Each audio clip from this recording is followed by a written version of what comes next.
forma parte de las actividades de actualización que la coordinación de extensión de la Facultad de Humanidades esto comparte con los docentes de la facultad y de otras instancias educativas externas a la Universidad de Panamá.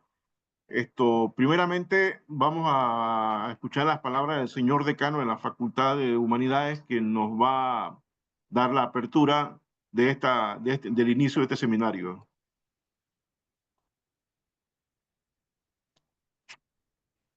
Señor decano.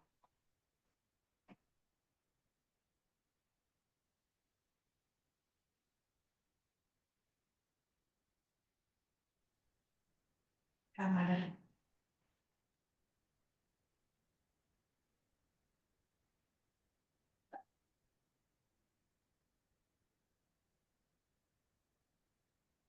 ¿Ah? Buenas, señor decano. Tiene la palabra Hola. para hacer la apertura del seminario.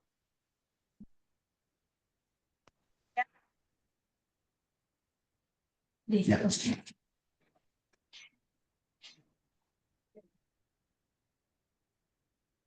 Buenas tardes a todos y a todas. Hoy la Universidad de Panamá inicia la Escuela Internacional del Verano, que es como un proyecto de gran impacto con la trascendencia entre la ciencia, los saberes y la comunidad. Y nosotros queremos, la Facultad de Humanidades ha levantado un programa con un enfoque transversal, con un enfoque crítico y con un enfoque comprometido. Las ciencias sociales en el mundo de hoy, ¿qué está desafiando? A la construcción de los conocimientos a la luz de las grandes transformaciones que vienen ocurriendo. Son las ciencias sociales y el conocimiento los representativos como para poder atender las tareas del mundo cambiante. Eso es una paradoja principal. Lo segundo, que como decía Gramsci, cuando pensábamos que teníamos las respuestas, nos cambiaron las preguntas. O como decía Galeano, ¿para qué sirve caminar y descubrir? Justamente sirve para conocer, sirve para construir esperanza. Y el tercer desafío es que nosotros queremos una ciencia más humana, una ciencia más solidaria, una ciencia más comprometida. Esa ciencia tiene que redescubrirse a partir de los saberes, a partir del dolor, a partir del conocer, a partir del saber. La ciencia de hoy tiene varios desafíos en la humanidad. Y el primer desafío es que estamos enfrentando un modelo de desarrollo que atenta contra la vida, contra la especie humana, contra la humanidad. Ese es el primer desafío. Un segundo desafío es el modelo de crecimiento basado en un modelo del cambio climático en el cual cada vez más están destruyendo la naturaleza, el ecosistema, basado en un modelo extractivista, basado en un modelo de explotación de los recursos naturales y en la razón de ser de los recursos fósiles. Y el tercer desafío de la ciencia social es el desafío de un modelo de acumulación basado en la rentabilidad o en la renta. Hoy, en la década del 80 del siglo XX, se planteaba las paradojas de la escuela de Chicago, que planteaban que era el fin de la historia y el fin de la humanidad. Todos los trabajos encabezados por Franklin Guillama, los trabajos de la gobernabilidad planteaban de que no puede haber un mundo en el cual a cada necesidad surgía un derecho. Y también nos dijeron que ya se había acabado el mundo, el fin de la historia y el fin de la utopía. Y ahora aparece la inteligencia artificial como un instrumento del conocimiento y tenemos que desafiarlo. Y esos instrumentos tienen mucho más velocidad de transitar y de impactar en la vida y en el conocimiento y en la ciencia. Por eso, nuestro seminario, los desafíos de las ciencias sociales, nos enfrentamos como universidad de honrar también.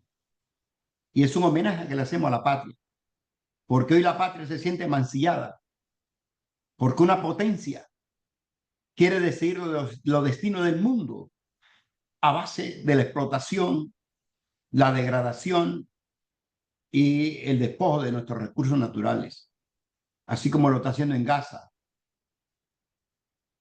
así como lo está haciendo en Medio Oriente.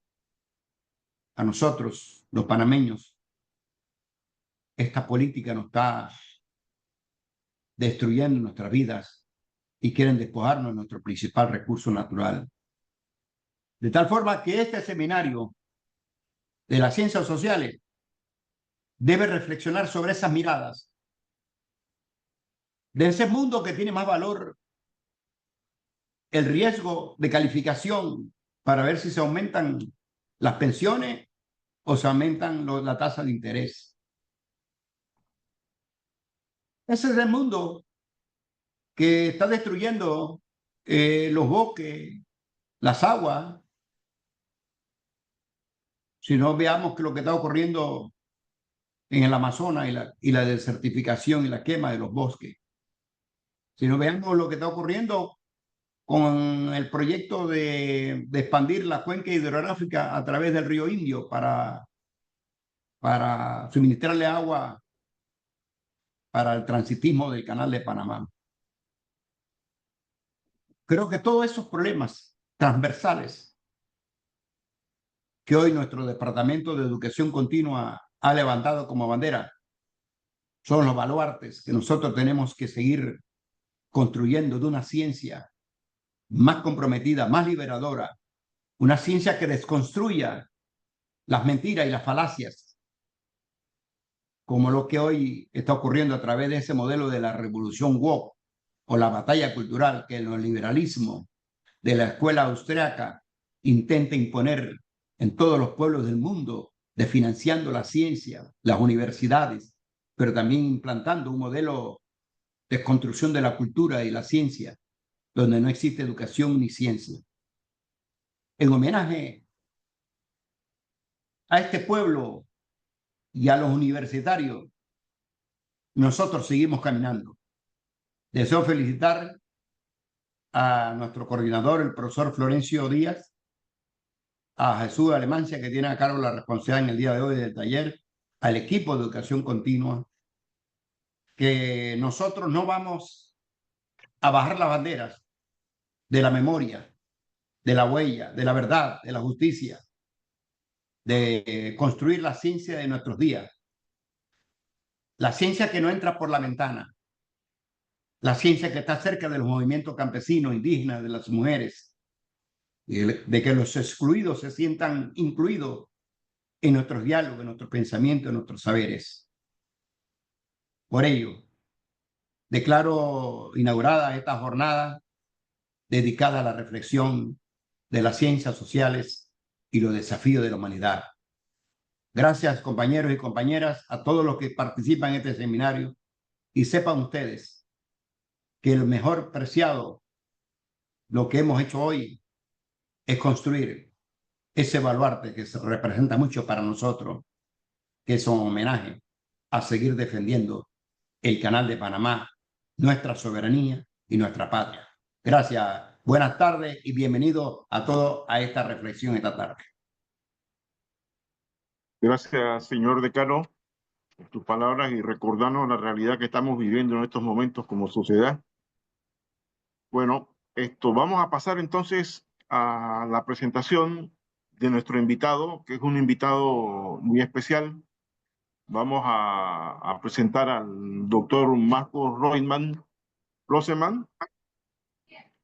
que va a abrir pues con su participación el inicio de nuestro seminario sobre los desafíos de las ciencias sociales en América Latina. Reutemann es un destacado académico, analista político y ensayista chileno-español, ¿no? Su formación académica y trayectoria profesional está relacionada con la Universidad Complutense de Madrid. Es profesor titular de Sociología, impartiendo asignaturas como Estructura Social de América Latina, Estructura Social Contemporánea y Estructura Social de España. Ha sido profesor e investigador invitado en la Universidad Autónoma de México y ha dictado cursos y seminarios y conferencias en diversas universidades de América Latina.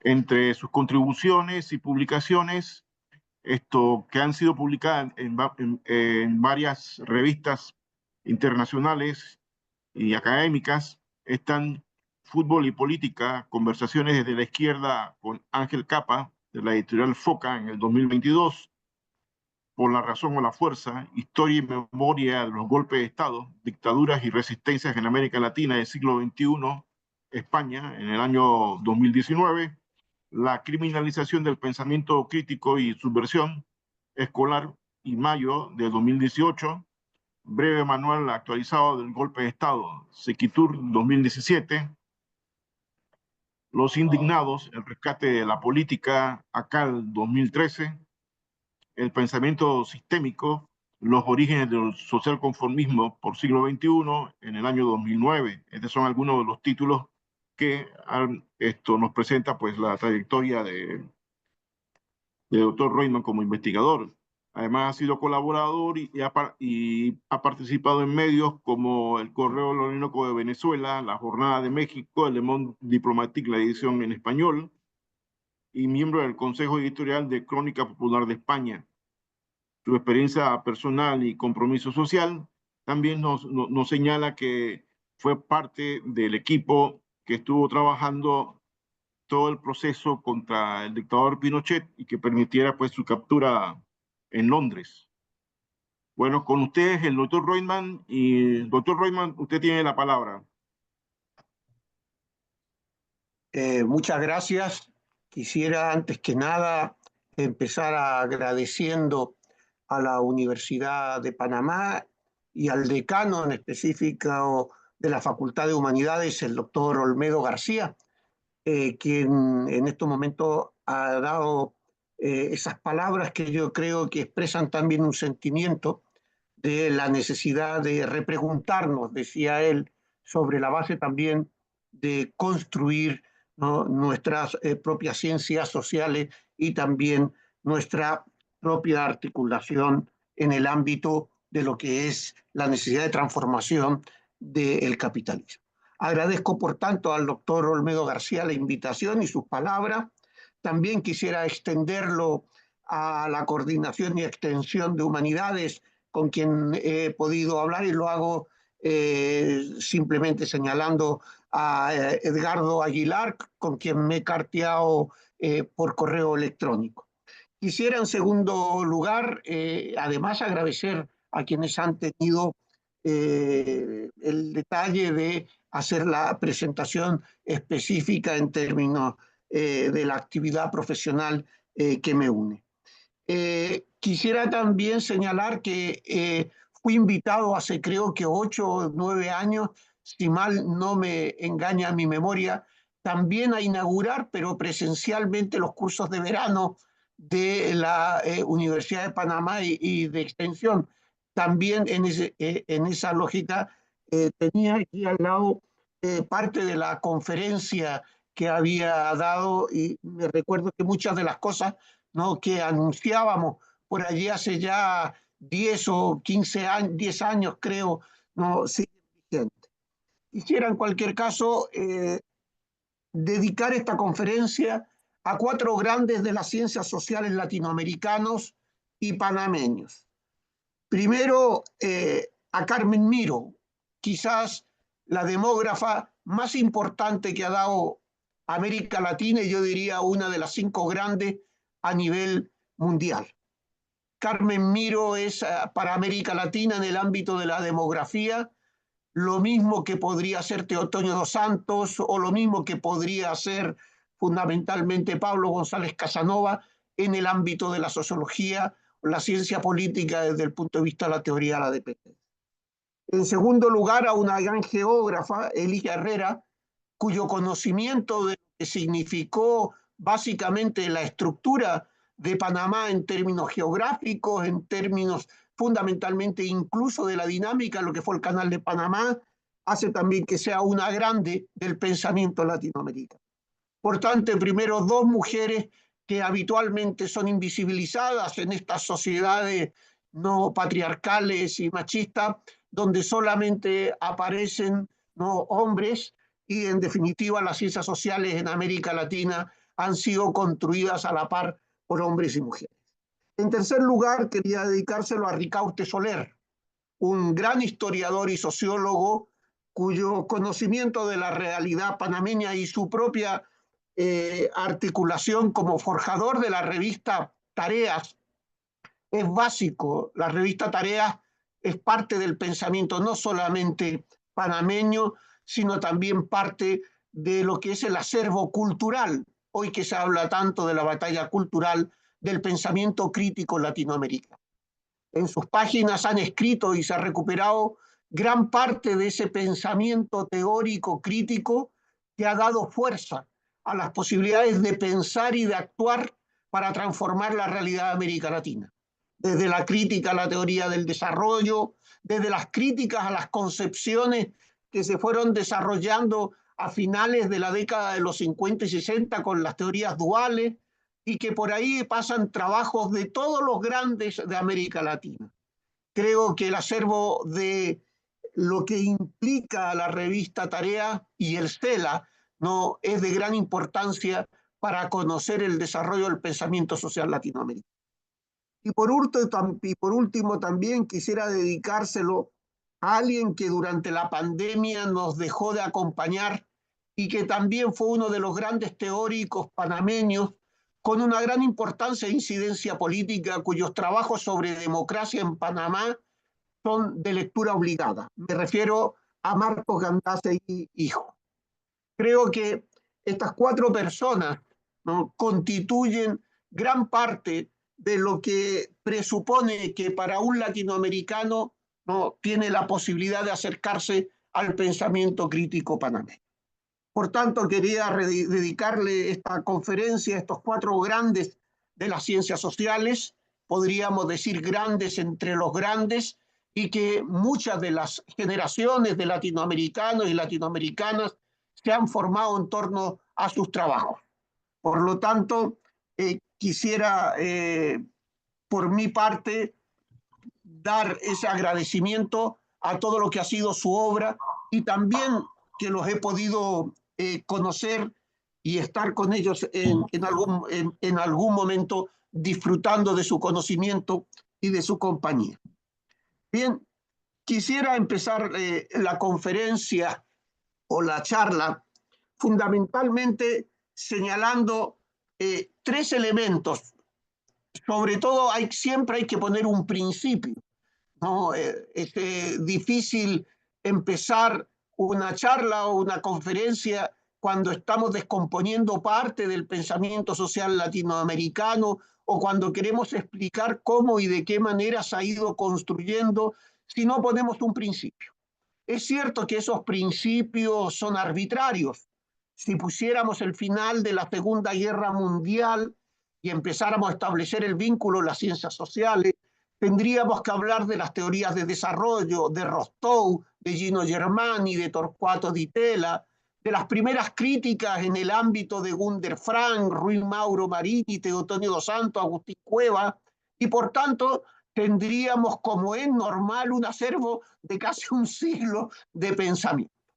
Como no se trata de eso, o no se trata fundamentalmente de hacer una historia del pensamiento crítico latinoamericano, ¿no?, es mejor, tal vez, y es una decisión, ¿no?, para esta exposición, iniciar, ¿no?, la charla a través del cambio de siglo, es decir, fundamentalmente a partir de fines del siglo XX y principios del siglo XXI. ¿Cuál es la causa? ¿Por qué? ¿Cuál es la pregunta? También nos decía el decano de la facultad, ¿qué nos preguntamos? Porque la ideología no está en la respuesta, la ideología está en la pregunta. Y hay preguntas que han cambiado el mundo, preguntas sobre las cuales nosotros tenemos que construir nuestras no respuestas, sino nuestra manera de caminar. En otras palabras, para decirlo en términos también de Pablo González Casanova, pensar para ganar.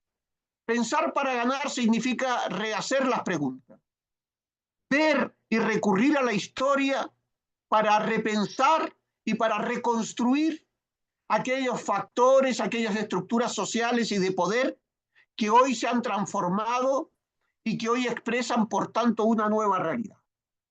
En ese sentido, por tanto, ¿no?, podríamos empezar señalando que ese cambio del siglo XX al siglo XXI, en términos de las ciencias sociales, fundamentalmente en términos de las ciencias sociales, vinieron dados por dos elementos: la transformación del capitalismo analógico al capitalismo digital. Si bien es cierto que las redes no empiezan a funcionar, si hablamos de Google, Instagram, Twitter, todo aquello que implicó un cambio más allá de lo simple uso de las tecnologías digitales y por tanto transformó el mundo fundamentalmente a partir del año 2005 y 2006, ¿no?, cuando ya las redes, en términos de lo que implicaba su, entre comillas, universalización, ¿no?, su generalización, empezaba por tanto a transformarse. Y eso implicaba por tanto la consolidación de un nuevo tipo de capitalismo. Un nuevo tipo de capitalismo que también cambiaba la forma de articular el control social del pensamiento y, por otra parte, las formas ideológica política de los valores sobre los cuales construía su mundo. Ese proceso de socialización. Ese proceso de socialización que implica valores, implica conocimiento, implica maneras de pensar y de construir una realidad social. Pero por primera vez, aquellos elementos de voluntad política que definían las transformaciones del capitalismo analógico sobre un horizonte histórico cuya transformación era o capitalismo o socialismo, o fascismo o revolución, aquellos elementos que estuvieron presentes en todas las transformaciones de América Latina, incluso después del fin de de la Guerra Fría, básicamente, si lo entendemos con la expansión y articulación de nuevas formas de articular el lenguaje de lo que llamábamos la guerra por la palabra, enunciar nuevamente el mundo, tener mecanismos sobre los cuales las ciencias sociales podrían pensar las nuevas realidades y construir sobre esas nuevas realidades explicaciones certeras en el sentido de poder construir y explicar las transformaciones de nuestras estructuras sociales y de poder que se habían ido desarrollando a partir justamente de las reformas del Estado y de la aparición de la propuesta neoliberal, ese concepto que el doctor Olmedo también habló de la Escuela de Chicago o básicamente la Escuela de Austria. Básicamente equiparando por primera vez los derechos humanos a los derechos del capital. Por primera vez en la historia, la lucha política empezó a articularse en una manera distinta de entender lo que es el capital como una relación social de explotación, para entenderlo fundamentalmente con un proceso natural de articulación del ser humano. Para eso necesitó muchos elementos, pero uno de ellos fue la aparición dentro de la sociología de la llamada sociobiología, aquellos elementos que permitieron naturalizar el pensamiento económico, sacarlo del ámbito de lo social y ponerlo en el ámbito de la naturaleza del ser humano. Básicamente, por tanto, esa consolidación del capitalismo digital cambió la pregunta, es verdad. Pero no solo porque Gramsci en su momento haya señalado o lo haya dicho, sino fundamentalmente porque las preguntas cambian. Las preguntas cambian en términos de las formas de dominación, en términos de los mecanismos de articulación de la disciplina, del orden político, de los elementos de articulación del orden económico, del orden religioso, del orden familiar. En definitiva, aquello que en su momento Ray Mill, ¿no?, articuló como estructuras e instituciones que definen el orden de lo social. También en América Latina, fundamentalmente Rodolfo Stavenhagen o Florestan Fernández en el caso de Brasil, o Enzo Faleto en el caso de Chile, y tendríamos también dentro de esa escuela de pensamiento crítico José Aricó en el caso de Argentina, o José Nun también en el caso argentino.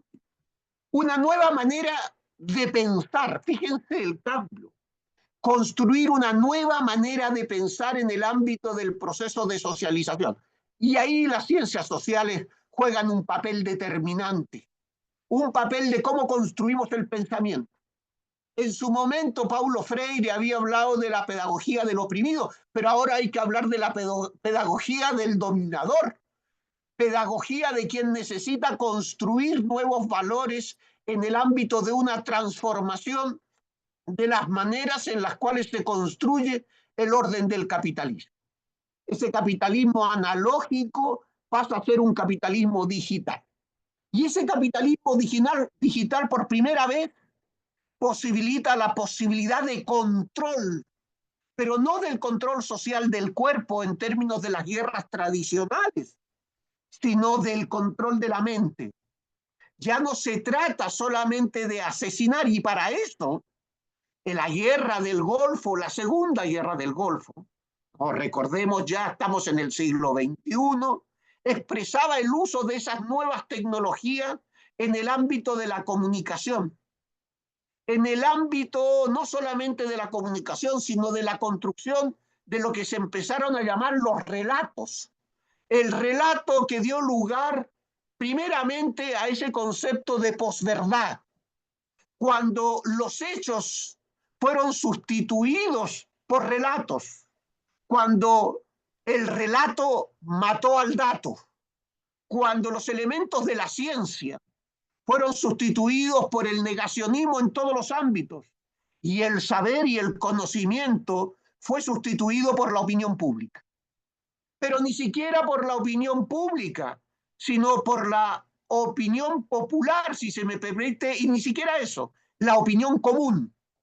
Por lo tanto, el conocimiento empezó a pasar a un segundo plano en el ámbito justamente del desarrollo de las nuevas tecnologías, donde el Big Data, donde los elementos de ese Internet para todos, curiosamente más que Internet para todos, de esas formas de construcción del pensamiento, articularon la aparición de redes sociales, de redes que tenían detrás también lo que Armand Matelar vino a definir como la guerra neocortical.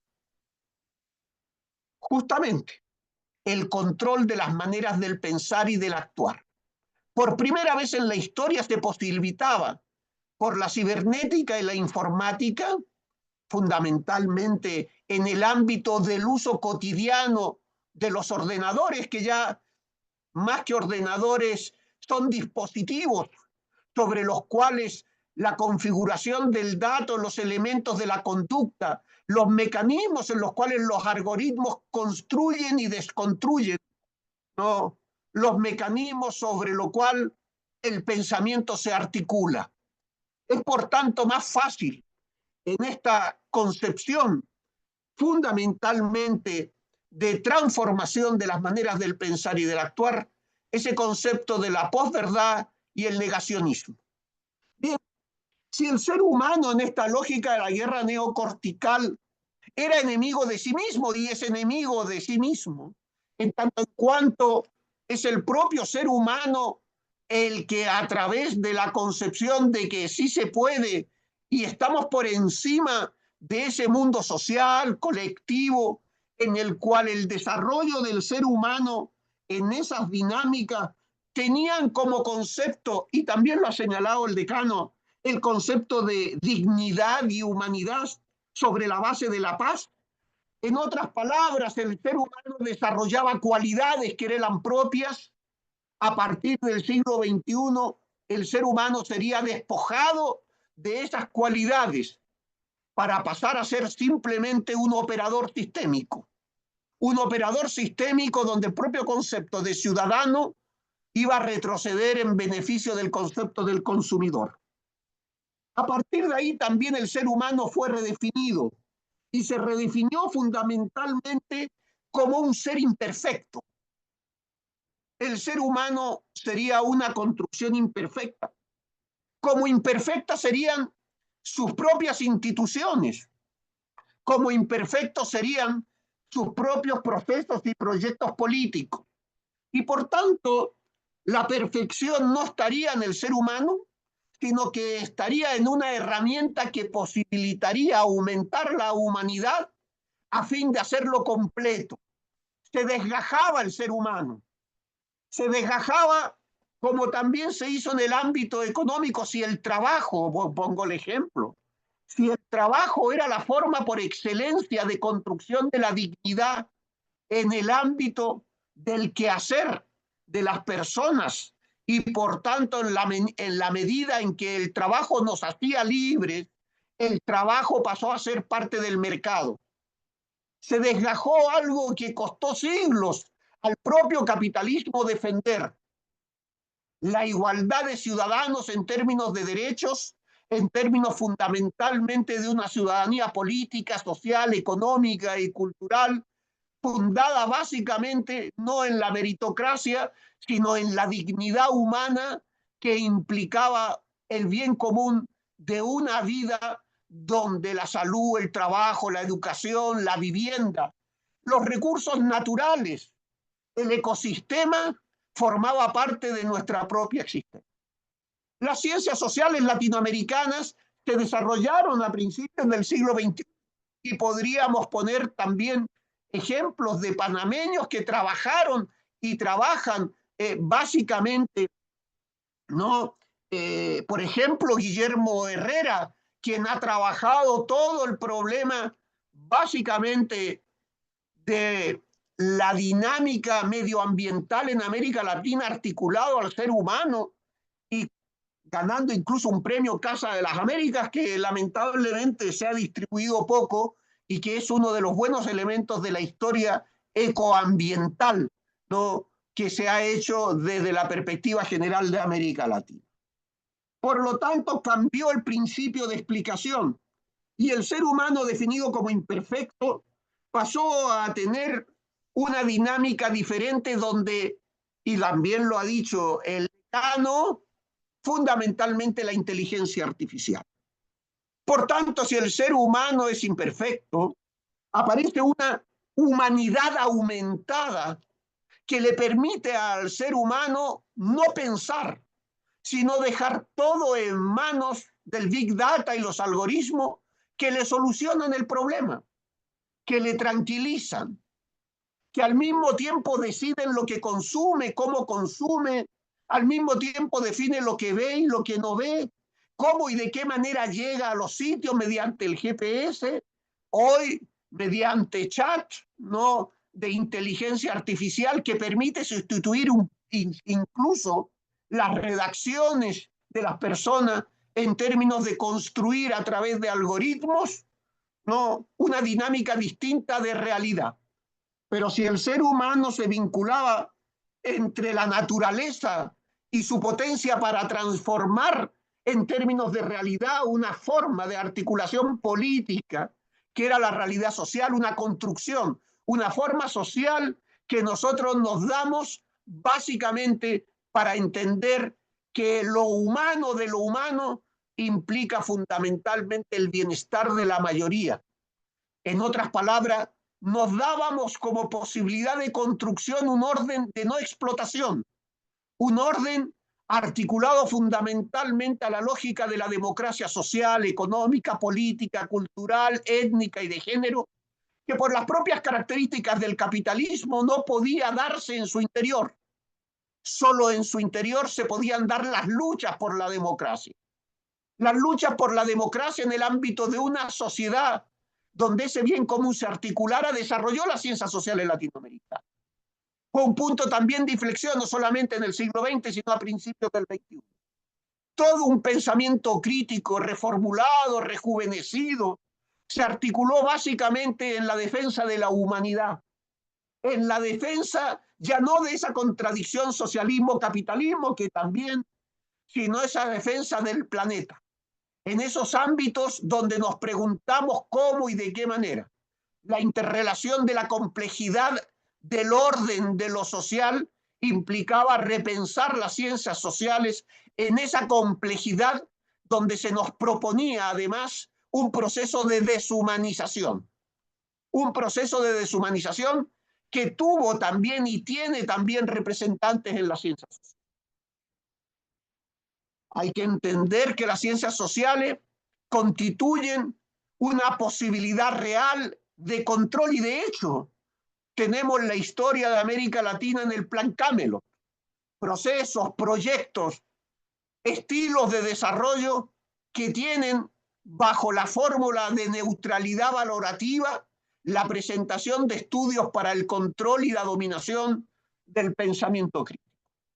Porque si algo caracteriza a ese pensamiento en esta contradicción de lo que estamos hablando, de la lucha por la humanidad, de la lucha por recuperar el ser humano, por hacer justamente de este planeta un planeta donde quienes en el futuro puedan gozar de lo que hoy vemos que se está destruyendo.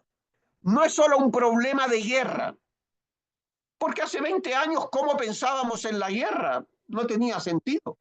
Sin embargo, hoy las ciencias sociales piensan en un escenario de guerra, no en un escenario de paz, y eso forma parte también de lo que hoy sufre Panamá como una agresión exterior del imperialismo norteamericano. Un imperialismo que siempre ha actuado así en América Latina y que las ciencias sociales lo han reflejado. Lo ha reflejado desde estudios de Marco Gandazzi, Ricardo Soler, Dada, en fin, los que queramos de América Latina. Un imperialismo, ¿no?, que ha sido estudiado, porque necesita ser estudiado, no solamente combatido. Y el imperialismo del siglo XXI es un imperialismo distinto que se construye bajo esa guerra neocortical del control de las mentes. Y las ciencias sociales se articulan en esa dinámica, construyen la legitimidad del orden político sobre la base de qué se estudian en las ciencias sociales.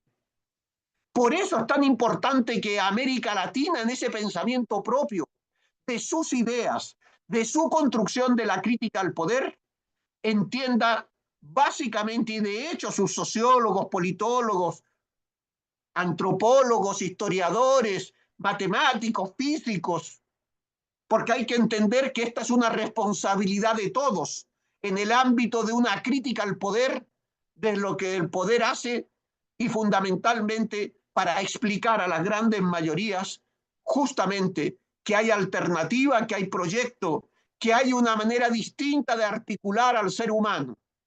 Claro, por eso el pensamiento crítico nada contracorriente y en América Latina siempre ha nadado contracorriente, porque es minoritario. Es mejor pensar como piensa la mayoría para no tener problemas. Y en eso se fundamentan las ciencias sociales hegemónicas, sus textos, sus conferenciantes, sus autores, sus formas de construir el argumento es lo que permite, entre otras cosas, la proyección de un consenso sobre la base de que no hay más alternativa que la alternativa del capitalismo digital en el ámbito, ¿no?, de la cibernética y la informática. ¿No? Ese capitalismo digital en definitiva, en América Latina, se generan nuevas desigualdades que profundizan las que ya hay en América Latina. Por eso las ciencias sociales latinoamericanas siempre han tenido que luchar contra las modas intelectuales que facilitan, entre otras cosas, ¿no?, una divulgación de problemas que no tienen ni siquiera la proyección para ser pensadas desde América Latina. Y me refiero a los estudios decoloniales, a las modas que han ido surgiendo, que lentamente van copando todos los espacios, pero que van dificultando caminos que se han ido generando y que son invisibilizados sobre la base de una autopista que nos lleva a la nada. Y eso, por tanto, implica justamente el recuperar esa historia del pensamiento crítico que uniría el siglo XX con el siglo XXI. Ese siglo XX que pensó el cambio social, que pensó la transformación del capitalismo a través de nuevas formas de articulación, ¿no?, de unas sociedades más justas, más igualitarias, más dignas y más democráticas. Desde luego, por tanto, ese criterio de la inteligencia artificial parte, entre otras cosas, de una falsedad. ¿Pueden pensar los números? Esa pregunta no está en el ámbito de quienes plantean la inteligencia artificial. Sin embargo, la inteligencia por definición es no lineal y el concepto del artificio, de la cibernética y la informática son modelos fundamentados en números, es en el hecho binario lineal de 0 y 1. Por tanto, ni es inteligencia y sí es artificial. Pero equiparar el concepto de inteligencia a lo que significa la articulación de programas informáticos y cibernéticos presupone no entender quién toma las decisiones y cómo se toman. En el año 1972 se proyectó en Chile un proyecto que se llamó Circo, por primera vez, junto con Norbert Wiener, no Norbert Wiener, uno de los grandes creadores de la cibernética, sino Beer, un inglés del mismo tamaño y dimensión teórica, ¿no?, que Wiener, fue a Chile invitado por el presidente de la República en ese momento, Salvador Allende, para crear justamente un vínculo entre la informática y la cibernética para que el proceso de toma de decisiones fuera articulado sobre el máximo posible de información. Pero la decisión no la tomaba una máquina, sino la tomaba el gobierno, y en este caso el gobierno socialista de la Unidad Popular. Eso hizo que Beer se quedara en Chile, y Allende, entre otras cosas, señaló: en un programa cibernético e informático, la decisión no la tiene un ordenador, la tiene el poder político. Y eso es importante para señalar cómo esas ciencias sociales se han dejado engatusar por la inteligencia artificial y ha copado todo este espacio en el ámbito también, ¿no?, si queremos, de plantearlo desde la perspectiva de lo que implica el control del pensamiento. Pero hemos aceptado un falso debate, el de la inteligencia artificial. Basta formular una pregunta, piensan los números, para entender lo errado del pensamiento, de ser la inteligencia artificial. Para pasar realmente a discutir quiénes controlan, que son 5 transnacionales en el ámbito privado, el proceso de toma de decisiones. Las ciencias sociales lo tiene que denunciar, lo tiene que estudiar, y en América Latina lo tiene que hacer claramente en función de la dependencia tecnológica financiera que implica en estos momentos el control por parte de lo que hoy mismo estamos viendo: Google, Amazon, ¿no?, Bill Gates, lo que significa Apple, los 5 grandes que hoy construyen y definen. Ese es también nuestra necesidad en la ciencia social. Pero entendámoslo claro, no es un problema de denuncia. El pensamiento crítico no es criticar, es proponer. Y el pensamiento crítico latinoamericano siempre ha sido propositivo. Siempre ha ido más allá, siempre ha construido alternativas. El problema es que nadamos contracorriente y nadamos en un campo de condiciones adversas. Diría, por tanto, ¿no?, para ir avanzando y también ir concluyendo, si se me permite, ¿no?, entender que el pensamiento crítico latinoamericano ha tenido altas y bajas, ha tenido puntos de inflexión, entre otras cosas, porque el neoliberalismo no solamente no es una propuesta económica, es una propuesta política. Y más que hablar de neoliberalismo, hablaríamos de un cambio de hipótesis, de una refundación del orden político. El capitalismo, si bien en el siglo XX, a partir de la Segunda Guerra Mundial, con los acuerdos de Yalta, lo que significó el Plan Marshall en Europa y en América Latina, en parte, entre comillas, la Alianza para el Progreso, y lo que implicó también CEPAL, en términos fundamentalmente del proceso mal llamado de sustitución de importaciones, porque era un proceso y un estilo de desarrollo que se discutió en Flaxo en la década de los 60, centro de formación del pensamiento latinoamericano, una de cuyas sedes estaba en Panamá y que ya no existen, para que nos demos cuenta también de cómo se cercena el pensamiento y cómo se hace al mismo tiempo que las ciencias sociales vayan perdiendo fuerza en tanto en cuanto también se convierten en una mera justificación de la realidad existente. Pero señalaba que si la naturaleza y la realidad social vinculaban lo biológico y lo social, hoy hemos creado una nueva mediación. El ser humano no se vincula a su naturaleza social colectiva, articulada en la cooperación, articulada en el bien común y el interés general. Se articula de la realidad social a la realidad virtual. Y eso es un cambio profundo, muy profundo. Si hablamos en la concepción misma del ser humano, se rompe la naturaleza del ser humano. Por eso la inteligencia artificial aparece como mito, un mito constituyente para que el ser humano rompa definitivamente con los conceptos que lo hacían humano, desde la cooperación, desde la solidaridad, desde los elementos del bien común y el interés general, para pasar a un yo individualizado, atomizado, donde la sociedad desaparece para aparecer en cambio el sistema social.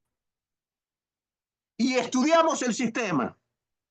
El concepto de ciudadanía desaparece, de cualquier tipo de ciudadanía, y hay que estudiarlo. De ahí los movimientos sociales, de ahí la dinámica de que el sociólogo, el politólogo, el antropólogo, el estadista, el historiador, todos aquellos que tienen responsabilidad de explicar su realidad, no puede articularse en términos de modelos. En América Latina no hay modelos, pero sin embargo hay quienes justifican gobiernos, justifican la desigualdad, justifican, entre otras cosas, los procesos de involución política. Vivimos un tiempo de involución política, donde las libertades sociales, políticas y civiles están siendo cercenadas. Pero entendámoslo bien, Trump no es algo nuevo. Trump representa, entre otras cosas, un tiempo de compás y de espera en la necesidad de reconstruir el imperio. No es la primera vez que Estados Unidos actúa de esa manera. Sin embargo, nosotros creemos que Trump es nuevo, 3 veces nuevo, novísimo, y ponemos el punto de inflexión en el triunfo, ¿no?, de su candidatura en 2024. Pero como latinoamericanos tenemos que entender y estudiar lo que era el destino manifiesto. Mucho antes. ¿Y qué le voy a contar a los panameños que lo sufrieron con la enmienda Platt? Que lo sufrieron en el control del Canal de Panamá, para decir de Omar Torrijos. ¿Cuál es el criterio sobre el cual se construyó realmente esa dominación? Trump representa la continuidad en un orden donde tienen que tomar respiro para poder reconstruir el orden político en términos hegemónicos que evidentemente con otros centros de decisión como China o los BRICS implican desde luego un cuestionamiento de ese orden. No puede seguir en esa dinámica, tiene que frenar, tiene que tomar aliento. Ese es el gran cambio. No hay, por tanto, y ya que somos sociólogos, politólogos, podemos entender lo que implica cambio y continuidad. Nada nace de la nada. Y por tanto es el resultado de la lógica, como mismo lo fue Reagan, cuando entre otras cosas era la derrota de la guerra de Vietnam. Ucrania significa Estados Unidos en términos de la derrota, lo que Vietnam significó y Laos y Camboya. Desde luego es un ejemplo, no es una afirmación tajante, porque hay que analizarla, pero sí es un punto de comparación. Han perdido la guerra en Ucrania, necesitan descansar, porque su enemigo no está en Rusia, su enemigo está en China. Pero eso es abrir un melón que se sale, desde luego, no, y entra en el campo de las relaciones internacionales en un momento muy conflictivo como el de hoy. Las consecuencias de las ciencias sociales es que se han tenido que redefinir. Se han redefinido como conocimiento, se han redefinido como análisis del orden y como visión del poder. Son nuevas articulaciones que hicieron aparecer tecnociencias. Y esa es la gran pelea en América Latina y también en el mundo global, si lo entendemos desde el punto de vista de qué es lo que estamos jugando hoy. Hoy nos jugamos el porvenir del planeta y de la humanidad.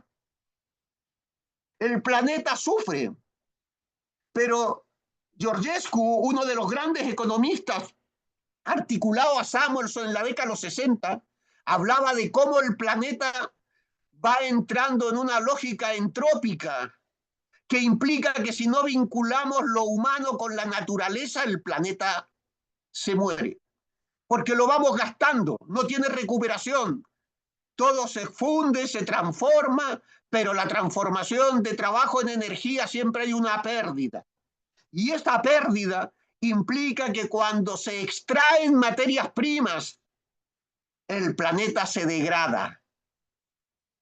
Cuando estamos quitando carbón, hierro, diamantes, tierras raras, cobre, plata, zinc, hierro, nitrato, el planeta cambia. Es cierto que hay cambio climático desde el inicio, pero este cambio climático es producto de la explotación irracional del ser humano articulado en la lógica del capital como fundamentalmente un orden de explotación. Explotación tanto de la flora y la fauna y el planeta como de seres humanos. Por eso la lucha por la democracia dentro de las ciencias sociales también implica un debate del papel y la función que cumplen los científicos sociales. Y eso nos lleva al gran debate también de la década de los 50 y 60, la neutralidad valorativa de las ciencias en términos del conocimiento histórico. Por tanto, no estamos descubriendo nada nuevo, sino que tenemos que reformular las preguntas en un tiempo que nos ha tocado vivir, cuyo futuro implica la destrucción global de ese concepto de lo humano. Y por tanto, tendríamos que, para ir terminando, la dificultad para estructurar el pensamiento crítico. Eso es lo que está en estos momentos siendo cuestionado y de lo que tenemos que hablar o de lo que tenemos que conocer. Es un campo adverso de condiciones. Se ha vulgarizado el pensamiento social y la vulgarización del pensamiento social hace que da igual una verdad de que el planeta es redondo a decir que el planeta es plano. Da igual decir que las vacunas son parte de la historia sobre la cual se construye la salud pública, a señalar que las vacunas matan y no hay que vacunar, y que la viruela se soluciona comiendo un mango, y que el sarampión no bebiendo agua con cloro, y el COVID no solucionando con un poco de amoníaco. Claro, cuando se pone al mismo nivel la ciencia que el negacionismo y se le da pábulo y pie en los medios de comunicación, diríamos que las ciencias sociales están en un campo de condiciones adversas. Se ha vulgarizado el pensamiento social y vale lo mismo la opinión de un negacionista que la opinión de un científico dedicado 30 años a analizar, por ejemplo, ni más ni menos no, que el coronavirus o los virus en líneas generales. Y por tanto lo que se produce, para ir concluyendo, es la descalificación del juicio crítico, la descalificación de pensar ese juicio crítico, aquello que diferencia al que es capaz de entender el sentido común, porque eso es lo que están cambiando, el sentido común articulado sobre la base de la dominación y la socialización. Los sentidos comunes cambian. De ahí, como también dijo el decano, esa guerra cultural, y la derecha lo ha entendido perfectamente. Es una guerra cultural para el control en la guerra neocortical de las formas del pensar. Usted no piensa, dicen. Usted simplemente actúe dentro del sistema. La descalificación del juicio crítico implica algo que Kant tenía claro. Dos elementos definían la capacidad de juicio que diferencia al sensato del idiota, ¿no? Que es, entre otras cosas, ¿no?, fijar y seleccionar. Seleccionar aquellos hechos que constituyen la posibilidad de fijar conocimiento. Cuando ya no hay selección, sino que hay un cúmulo de ideas y de falsas ideas, articuladas a través de redes que sustituyen el pensamiento, pues obviamente la posibilidad de fijar conocimientos baja mucho o casi se anula. Por tanto, hoy lo que tenemos que hacer es romper esa dinámica para reconstruir nuevamente, ¿no?, a través de ese pensamiento crítico, lo que es una propuesta de transformación y de, diríamos más que de transformación, una propuesta alternativa a la lógica del capitalismo digital. El problema que nos enfrentamos es grande, por dos motivos, y termino. El primero, porque hoy la capacidad de control mental no es el mismo que se ejercía en la década de los 60 del siglo pasado o los 70. Esa capacidad de control mental neocortical implica que el cerebro se atrofia. El cerebro es vago. Las neurociencias así lo articulan y así lo definen. John Searle, o por poner solamente uno, pero podríamos poner muchos de los neurobiólogos, Varela y Maturana, en el caso de América Latina. El cerebro tiende al camino más fácil, a eliminar problemas. No le gusta complicarse. Y la inteligencia artificial le permite al ser humano ser tonto y ser idiota. Porque hace que el cerebro no tenga la necesidad de pensar, sino simplemente de tomar una decisión que le ofrece el Big Data. Termino señalando justamente lo que hoy es el GPS o lo que es el chat GPT. Dime qué tengo que hacer o por dónde tengo que ir. Pero en ningún caso tengo que pensar por qué estoy yendo allí y para qué estoy yendo allí. Las preguntas se quitan del campo de condiciones. Y lo primero que tiene que hacer el pensamiento crítico latinoamericano, yo creo que lo hace, con dificultad, porque desde luego el campo de condiciones es adverso, es preguntarse cómo y de qué manera podemos pensar para ganar, pensar para romper esta dinámica de la dominación totalitaria del mundo que va más allá de la distopía de Orwell, ¿no?, que va más allá de 1984 de Huxley del Mundo Feliz. Hoy por primera vez el capitalismo digital tiene las posibilidades reales de dominar los cerebros de los seres humanos para que nos convirtamos en verdaderos robots alegres, a decir de Ray Mill, ¿no?, y operadores sistémicos en el marco de usted no piense, simplemente comuníquese con el sistema. Muchas gracias.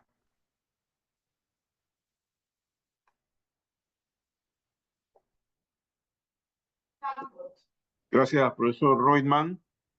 Vamos a abrir entonces el periodo de reflexión, preguntas, respuestas, comentarios que tengan pues a bien presentar los participantes del seminario.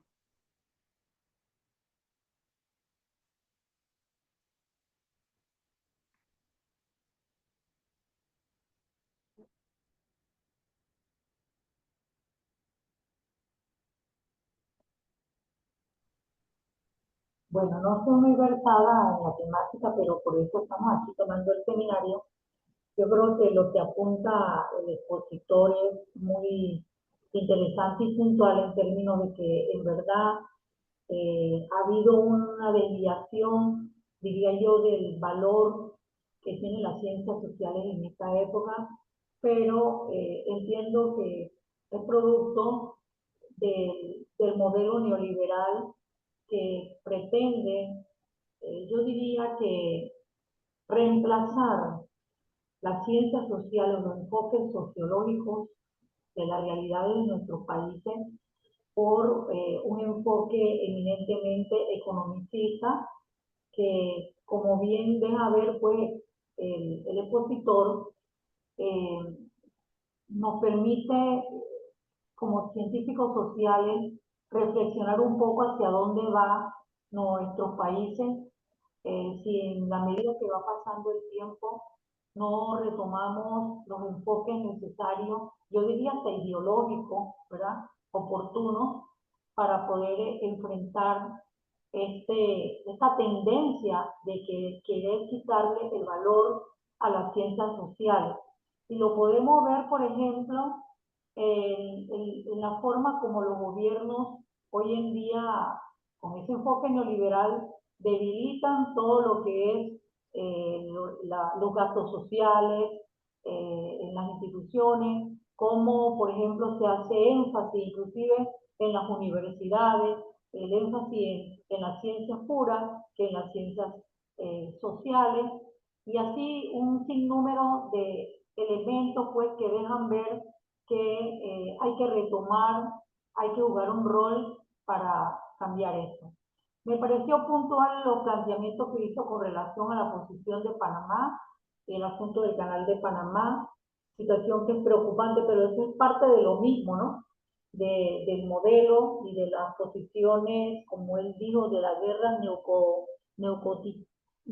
neucotical, que vamos a buscar a ver en profundidad a qué se refiere, pero es parte de todo lo que estamos viviendo particularmente en Panamá, ¿no? Y también me parece interesante el planteamiento de la vulgarización del pensamiento social hoy en día, ¿no? Que realmente es lamentable. Bueno, creo que solamente parte de la reflexión que hago me parece interesantísima la conferencia y realmente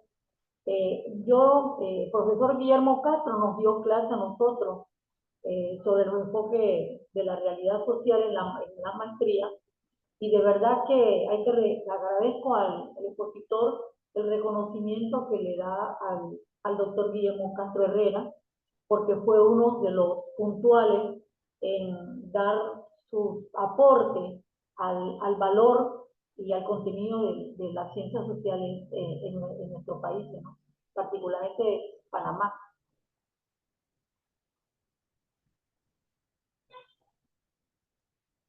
¿Alguna otra participación?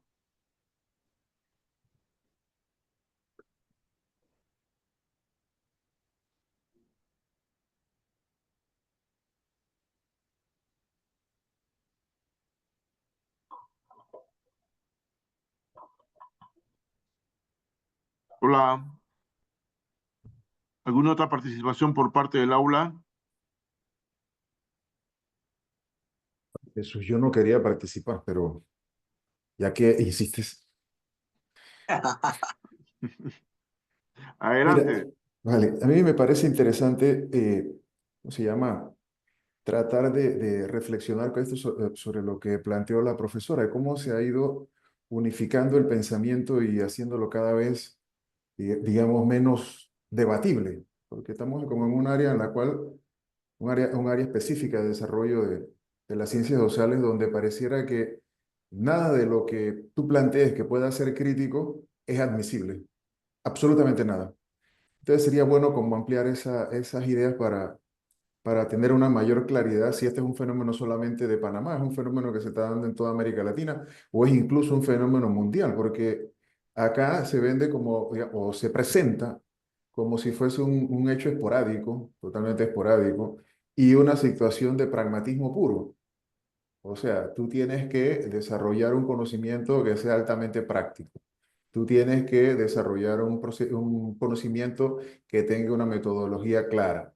Y a lo largo que vas desarrollando todo eso, vas perdiendo entonces capacidad de reflexionar sobre la misma realidad, porque lo que haces es reflexionar sobre las categorías, reflexiona sobre las metodologías, o reflexiona sobre las herramientas, o sobre los instrumentos, y al final no tienes ningún tipo de planteamiento que pueda, digamos, llamarse un avance en la ciencia, o llamarse, por ejemplo, un nuevo conocimiento.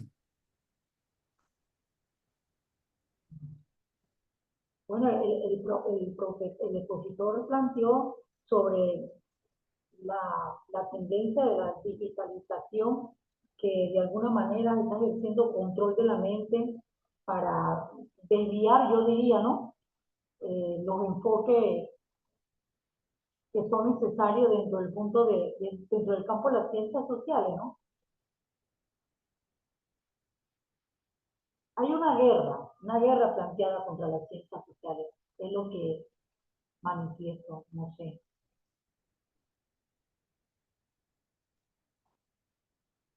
¿Algún otro comentario?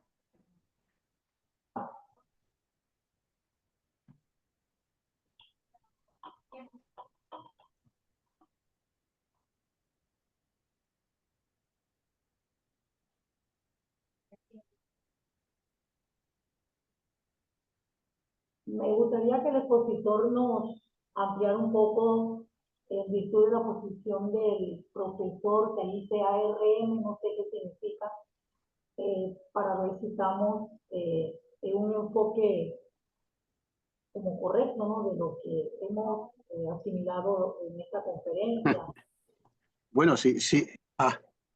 Si hay más, bueno, en fin, bueno, lo primero que deberíamos de hacer es señalar un poco también los déficits de mi exposición. Yo he querido simplemente eh, exponer de una manera relativamente coherente más que ordenada, ¿no? Porque he ido dando saltos de una u otra manera, a aquellos problemas que nos tienen que hacer reflexionar. O sea, lo que he querido es abrir la reflexión, ¿no? A factores que creo son determinantes para entender no una recetaria, no un recetario, ¿no? De las ciencias sociales, sino más bien abrir las ciencias sociales, ¿no? A nuevas realidades.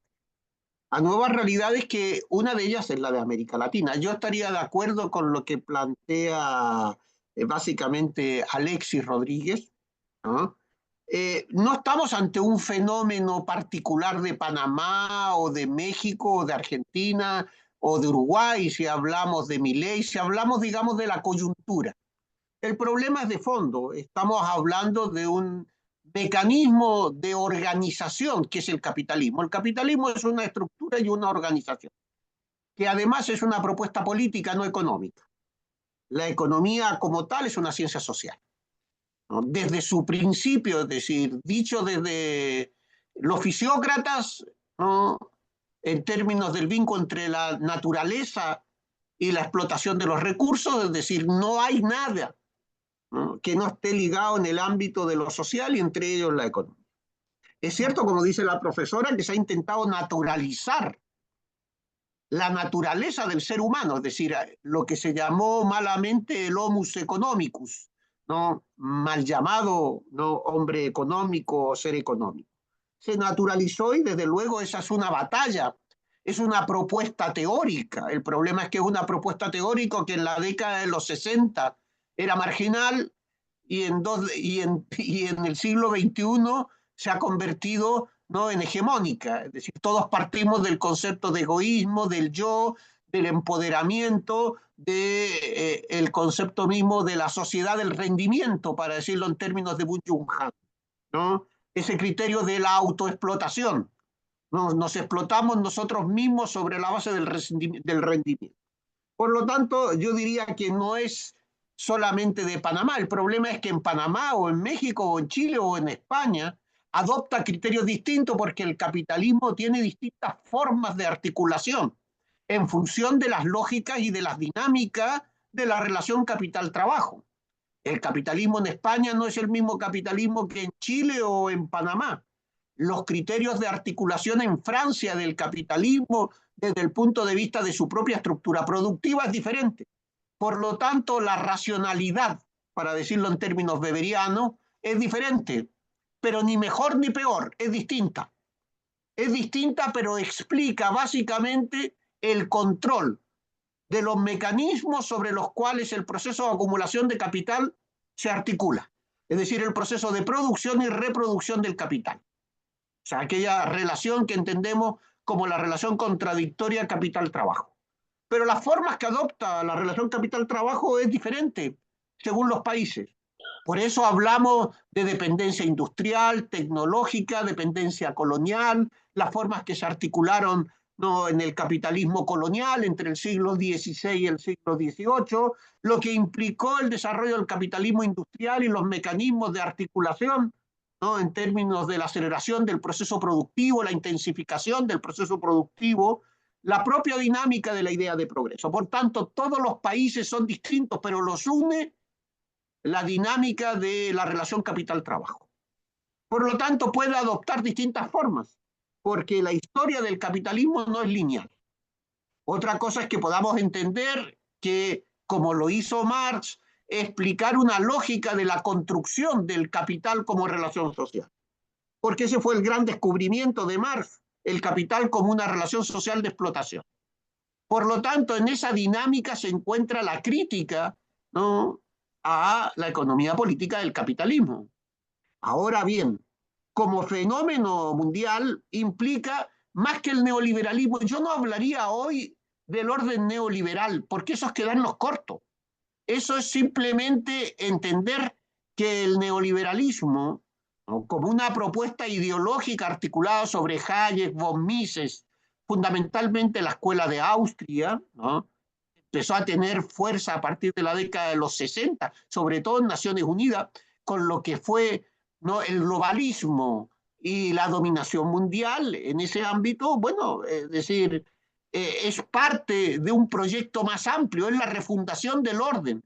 El capital ha tenido que refundarse en términos de relación social, mejorar, cambiar y articular nuevas formas de explotación. De ahí el capitalismo de plataforma, el capitalismo, el mal llamado feudocapitalismo, según Varoufakis, que es plantear algo, ¿no?, totalmente ridículo. Esta es mi opinión, no voy a abrir esa. Pero sin embargo se ha convertido, ¿no?, en punto de referencia para los debates, ¿no?, de la misma manera que aparecen debates que no nos llevan a ninguna parte. Pero sí, eso forma parte de la lucha política de la teoría. La teoría forma parte de la lucha política por apropiarse de la realidad.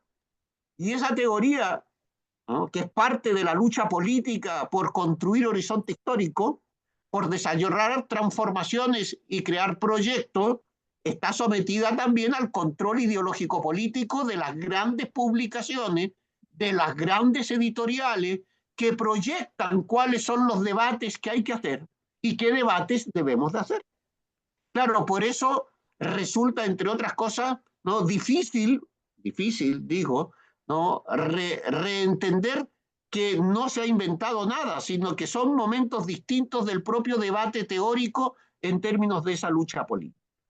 Hoy sí, como la profesora nos señalaba que quería saber un poco más de esto de la guerra neocortical, ¿no?, les voy a leer parte, ¿no?, de el texto de Armand Matelar, ¿no?, que es de Orwell a la guerra, a la guerra cibernética. Dice: armas de protección de masas, no letalidad, guerra de la información y poder aéreo en la era del caos.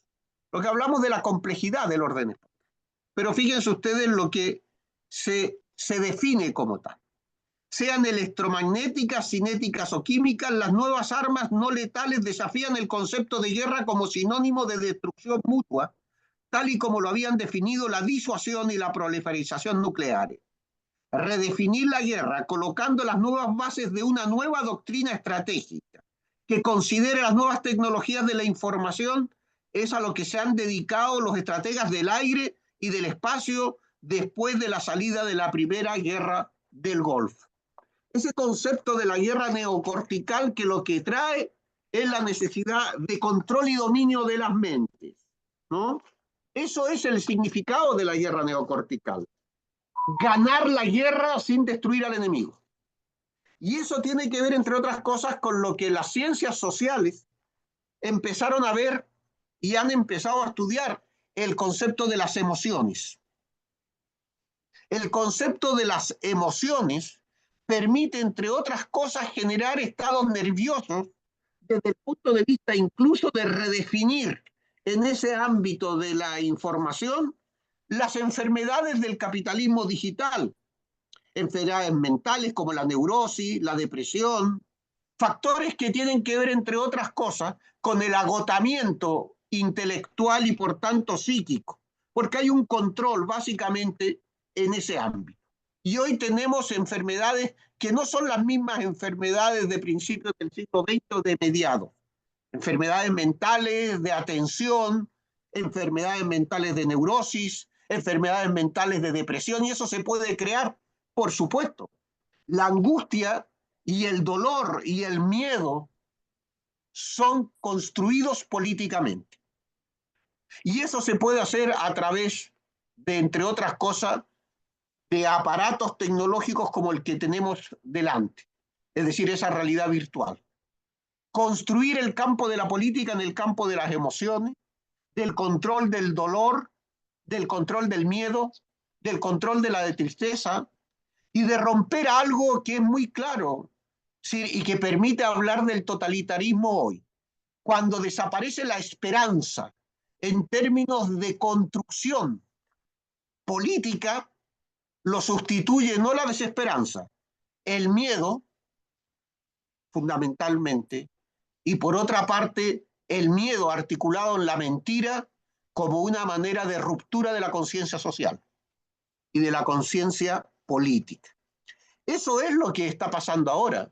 Por eso hoy hablamos de la importancia de las emociones, porque las emociones forman parte de la construcción del hecho político.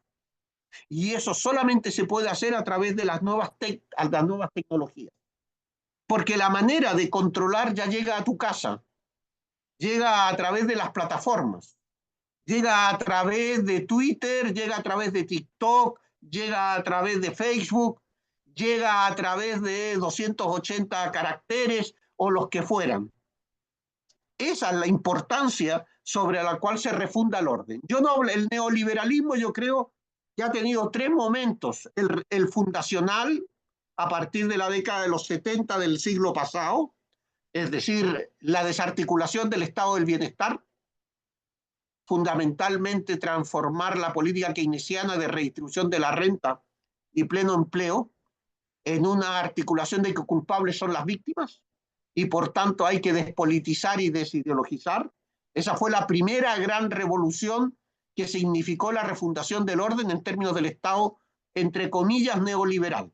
No me gusta hablar, yo creo que es muy restrictivo el concepto neoliberal, yo hablaría de globalistas. Pero en definitiva, en función de eso fue la primera gran revolución del capitalismo. Transformar justamente los criterios de los procesos de toma de decisiones. Romper el equilibrio entre la política, entre el orden económico y el orden político. Desregular, privatizar, descentralizar, apertura económica y financiera y flexibilización del mercado laboral. Esa fue la primera gran tarea que se dieron, que fue, entre otras cosas, la crisis del trabajo. El capital no entró en crisis. El capital se reorganizó en una contradicción antagónica donde el trabajo forma parte del espacio de la dominación, porque es una relación asimétrica. La segunda gran revolución fueron los megaproyectos, es decir, cuando ya la refundación del Estado estaba a lo que se llamó, ¿no?, reforma del Estado, reforma del orden político, de la Constitución, reforma del régimen político, de la relación sociedad civil, no, sociedad política, reestructuración de los partidos, reestructuración de repensar de las ciencias sociales en el ámbito de las facultades, potenciar determinado tipo de conocimiento y, digamos, desdeñar otros. Ese fue el segundo gran punto, y eso fue a partir, diríamos, de justamente la crisis de la caída de los países del este, si uno quiere, 1991, 1992, que significó también una reconstrucción en términos, ¿no?, del poder de los Estados Unidos. Lo podríamos dejar hasta 2001, es decir, hasta los atentados a las Torres Gemelas. Y a partir de ahí, 2001, por eso, el punto de inflexión que señalaba del siglo XX al siglo XXI, una nueva era de la información, de las nuevas tecnologías que entraron, entre otras cosas, a reformular lo que Sheldon Walling llama el totalitarismo invertido. Es decir, la descomposición de lo social, como también lo señala Alan Turing, ¿no?, en un momento determinado, este proceso de desarticulación de la sociedad para pasar al sistema. Y esa fue la segunda gran revolución de refundación del orden. Una vez que tengo todo transformado, he desarticulado y he al mismo tiempo negado a las clases sociales populares la posibilidad de un horizonte histórico transformación al capitalismo. Lo decía también el decano, el fin de la historia, etcétera. Es decir, todas ideologías que aparecieron, no, como también el pensamiento único, que no han servido para nada. No, sí que han servido para construir ese pensamiento y que nosotros estemos discutiendo sobre él, cuando de hecho nadie hablaba del fin de la historia. Ese texto tenía otra dinámica, como el de Huntington, cuando hablaba de las guerras culturales o las guerras civilizatorias. Era para proyectar cómo y de qué manera pensamos, porque de esa manera, mientras nosotros pensamos en la agenda de los dominantes, no pensamos en nuestra agenda. Y eso lo han tenido ellos claro, y siempre lo han desarrollado. El segundo punto, por tanto, fue poner en el debate esa articulación y ya empezar a construir de manera distinta el capitalismo digital. Y eso es a partir de 2001, 2002, 2003, 2004, 2005. Y esa es la tercera gran revolución de la refundación del orden. La privatización absoluta de los saberes, en función de que el saber aparece ya a través de dispositivos digitales. Esa es una afirmación, hay que desarrollarla. Por tanto, son los tres grandes momentos de refundación del orden, del capitalismo. El neoliberalismo ya ha dejado de existir. El concepto del anarcocapitalismo es mucho más claro en esa lógica, que también ya, en definitiva, estamos hablando como quieren las ciencias sociales hegemónicas que hablemos. Es decir, ellos nos proponen la ruta, el itinerario sobre el cual debatir, con un problema más de fondo, y aquí llamo la atención a nuestras ciencias sociales. Diría, si se me permite, la ignorancia que está acompañando, ¿no?, lamentablemente, los conocimientos sobre los cuales construimos el pensamiento, no solamente en Europa y en el mundo, sino y en América Latina. No estudiamos los clásicos. Estudiamos las referencias de las referencias de las referencias de las referencias de notas de los clásicos. Y ahí nos están ganando de vuelta la batalla. Y cuando digo clásicos no me refiero a Marx, me refiero a Hume, Hobbes, Lenin, Kant, Aristóteles, Platón. Todo ese pensamiento sobre el cual se construye, o Ray Miller en la sociología, Adorno, Horkheimer, Richard Sennett, por poner algunos. Weber, Adam Smith, no los estudiamos. Ellos sí. Pero ellos lo hacen a través de la privatización del conocimiento y del saber, porque han desarticulado la universidad pública. Y al otro lado, porque también han articulado formas de ascenso que no tienen nada que ver con el conocimiento. O sea, estamos creando realmente, no diríamos generaciones en las cuales la ignorancia es el punto de referencia en el cual el pensamiento debe de enfrentarse hoy. Yo diría que ese es el grave problema, y lo tenemos porque justamente el debate teórico forma parte del debate político.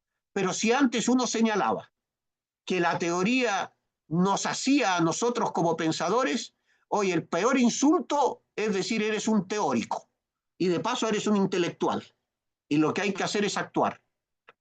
No, mire, el acto forma parte de la teoría de la acción, que implica, por tanto, un conocimiento, ¿no?, de cómo construimos ese proceso. Y claro, lamentablemente estamos en este periodo por eso adverso, en un periodo adverso, ¿no?, que creo que debe ser recuperar, entre otras cosas, ¿no?, ese pensamiento crítico, pero también el pensamiento clásico que nos ha convertido como humanistas, y no estar descalificando porque descalificamos. Hoy están las cancelaciones. Como no es de los míos, no lo leo. Para saber lo que es el liberalismo hay que leer a los liberales. No hay que leer a los críticos del liberalismo. Pero nos han acostumbrado mal. Leemos, ¿no?, lo que queremos leer en función de que nos afirme en nuestro pensamiento. Y eso lo hace muy bien el algoritmo. No, que cuando uno ve una película, no estás en una plataforma y dice, porque usted ha visto esta película, le recomendamos esta. A mí no me recomiende nada, yo tengo mi capacidad para saber qué quiero ver y qué no quiero ver. Pero me resulta más cómodo ver la selección que ha hecho el algoritmo. Si yo pienso en verde, el algoritmo me va a pasar todo lo que tengo en verde. Y eso hace que el cerebro no pierda esa capacidad crítica de reflexionar, porque eso hay que forjarlo. Y la guerra neocortical lo que hace es romper justamente la conciencia y la capacidad de reflexión y de juicio crítico. Y lamentablemente, pues, ¿por qué las derechas ganan en la juventud? ¿Bien? ¿Cómo desciframos lo que es información falsa de lo que es conocimiento? Todos ustedes y yo hemos recibido de WhatsApp de amigos, ¿no?, que nos envían vídeos diciendo, digo, ¿has pensado de dónde viene? ¿Por qué me estás enviando esto, que aparece esto en la pantalla? ¿Quién lo edita? ¿Cómo se edita? ¿De dónde viene? ¿Qué? Ah, no, te lo he enviado. La velocidad sobre la cual funcionan las redes. Y de repente estamos hablando de un vídeo o de un tipo, ¿no?, de construcción comunicativa de la imagen que no tiene nada que ver con los hechos, pero lleva 3 millones o 5 millones de visualizaciones y ya no lo puedes parar. Y sin embargo uno pregunta, ¿has pensado tú antes de enviarlo? No, porque hemos caído también en la trampa. Es decir, no es un problema de afuera, es un problema nuestro, de dentro también. Pero claro, nuestro cerebro, entre otras cosas, lo que busca es la calma, no busca la crítica, no busca la incertidumbre, busca la certeza y por tanto, bueno, pues seguir como estamos. Y en eso nos están ganando la guerra. No sé si he contestado las preguntas, ¿no?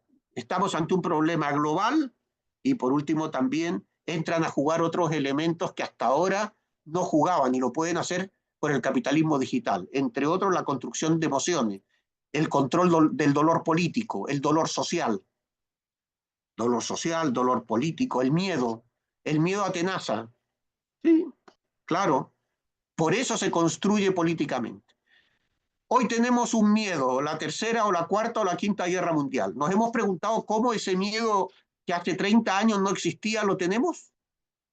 ¿Cómo nos lo han forjado? ¿Por qué discutimos en los mecanismos que estamos discutiendo? El miedo político se construye. Los miedos personales también. Las angustias personales también.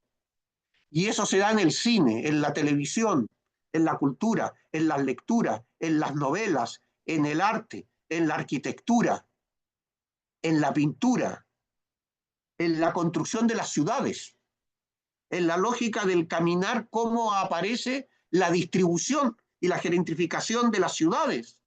Ahí está el poder. Como sociólogos, como politólogos, tenemos que ser capaces de verlo.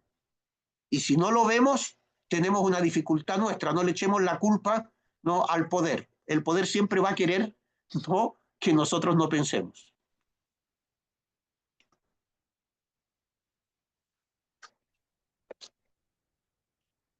¿Alguna otra participación? Sí, buenas tardes. Sí, adelante. Sí, dentro de esta perspectiva del dominio psicológico masivo que enfrenta la humanidad actualmente, ¿qué tan peligroso es la narrativa subjetiva y repetitiva sobre los problemas sociales que observamos en las redes y en los medios digitales, que no tienen una reflexión profunda y tampoco tienen un fundamento científico y que de alguna manera saturan prácticamente todos los programas y los medios de comunicación, eh, afectando pues estos medios que fundamentalmente tienen una característica masiva, es decir, tantas personas que observan o tienen acceso al Internet para todos, entre comillas, como un ejemplo, pero al final tienen acceso es a una información vacía, una información que no tiene un impacto en la solución real de los problemas y que realmente son informaciones que no contribuyen a mejorar la calidad de vida de las personas. ¿Qué tan peligroso es esta narrativa? Gracias. Sí, me parece una pregunta no solamente pertinente, sino muy importante. Es decir, has señalado tres conceptos: subjetividad, repetición y saturación, ¿no? Como tal. Bien, estos elementos son, por eso señalaba al principio, que la idea de dominar el mundo siempre lo han tenido las clases dominantes, ¿no?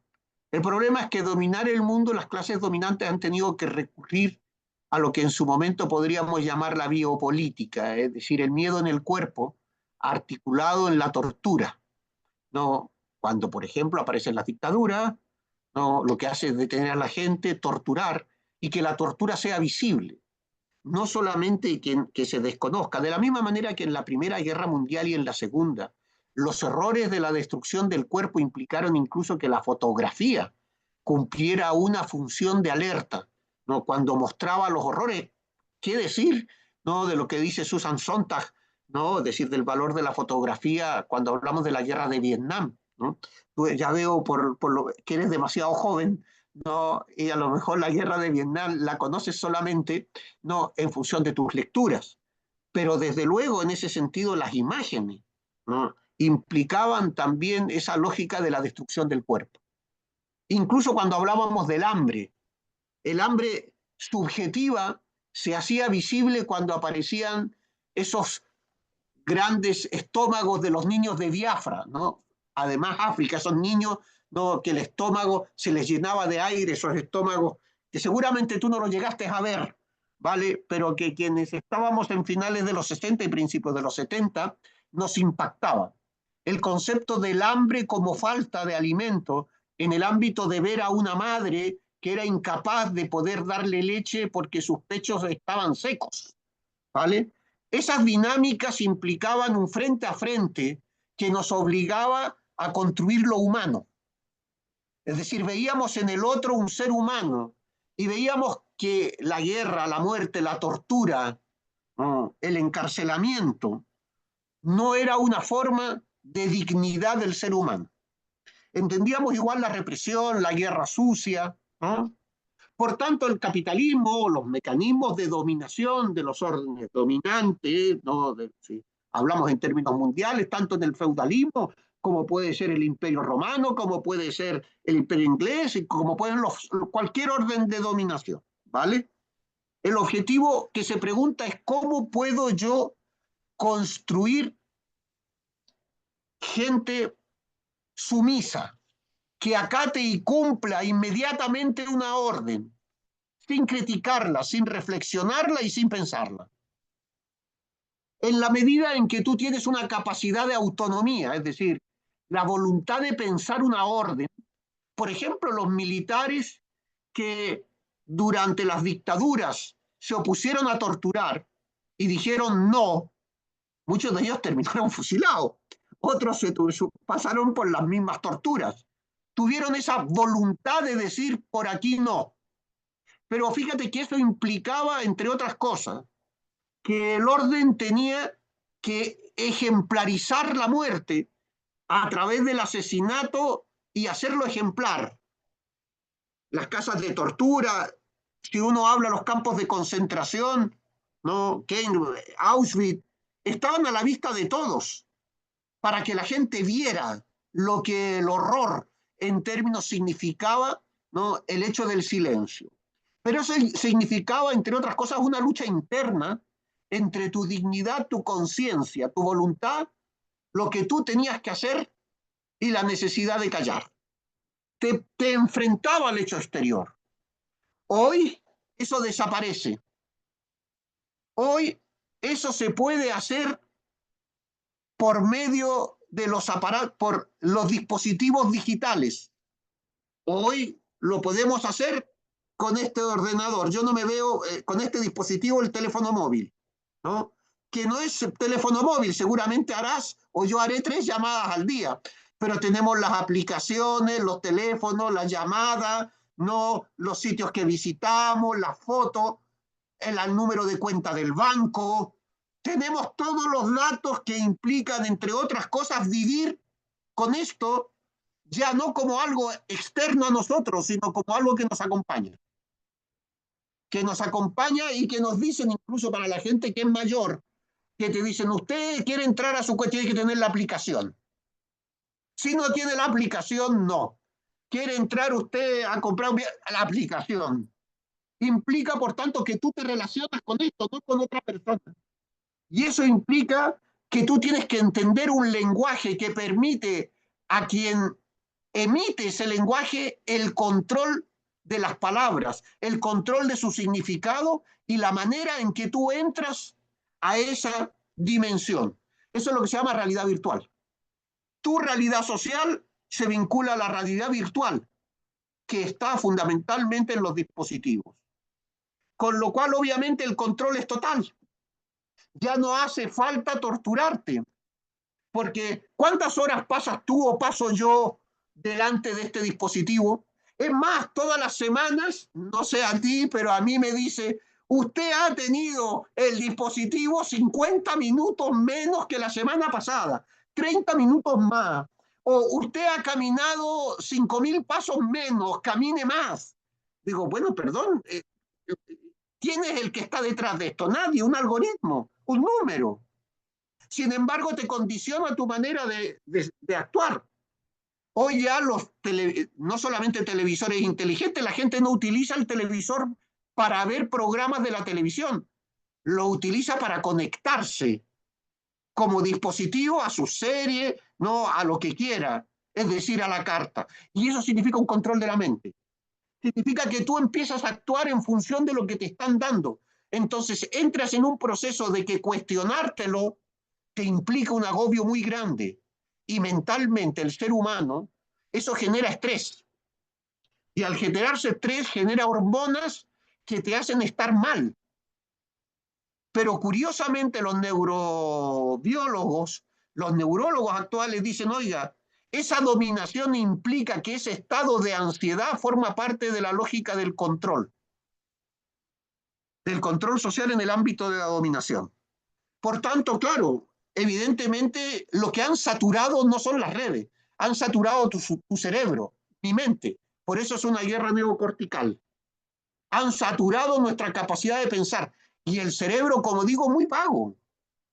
El cerebro no busca, ¿no?, pensar, busca solucionar problemas.